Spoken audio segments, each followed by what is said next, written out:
recently decided to get back into running, mainly because last week I had to run like a block really quickly and I could feel my stomach jiggle. And what's worse is I couldn't even make it the whole time. I had to stop halfway and take a breather, which is so annoying because then I just missed the cutoff for McDonald's breakfast. Now I've tried to take up running like 3 or 4 times, but I keep running into the same problems like every time. First of all, within the first few days of taking up running again, I always get an injury. And injuries are just embarrassing. I have to come into work on crutches and people ask what happened. Hey, what happened to your ankle? Did you sprain it playing basketball or something? Sort of. I was actually jogging. Well, I was on a jog, but I was walking at the time, going on this crazy trail through the mountains. Well, I was getting ready to go on it, actually. No, I was still warming up. And honestly, whoever paved that parking lot did a shitty job. No, I didn't just trip in the parking lot. As I said, I was warming up and doing a move that's actually pretty hard. Honestly, I really didn't think it was that bad. I really think the stupid paramedics made it worse. Yeah, I called an ambulance. Well, I couldn't drive my car. My mom wasn't answering her goddamn cell phone. Second, I found whenever I get the furthest distance away from my apartment is exactly when I feel the greatest need to poop. Now, I'm originally from West Virginia, where you can shit pretty much wherever you want. But in New York, I've had to develop a technique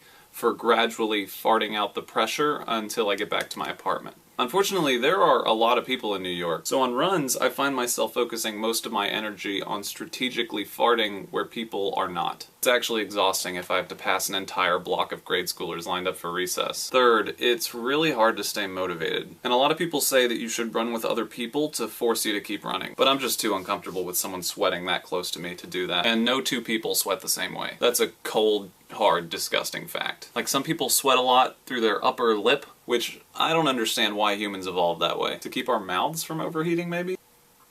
Some guys come back from runs and their hair is just completely soaked and plastered to their head like a sweat helmet. A lot of girls claim to sweat from their boobs, which I was never exactly clear on what that means. Is that referring to like a sweat canal that forms between the boobs? Do they just uniformly release sweat? Or are we talking about like the under boob area, which I imagine gets pretty warm? I guess these are just some of the questions that nobody has an answer to. Except obviously all girls, and the handful of guys who have already asked to a girl. Or a guy with boobs, I guess. Personally, I sweat almost entirely from my ass. I've ruined quite a few chairs, and a couch once. On the plus side, I am fat enough now that I can make my belly button look like a butt crack. Yeah, check this shit out.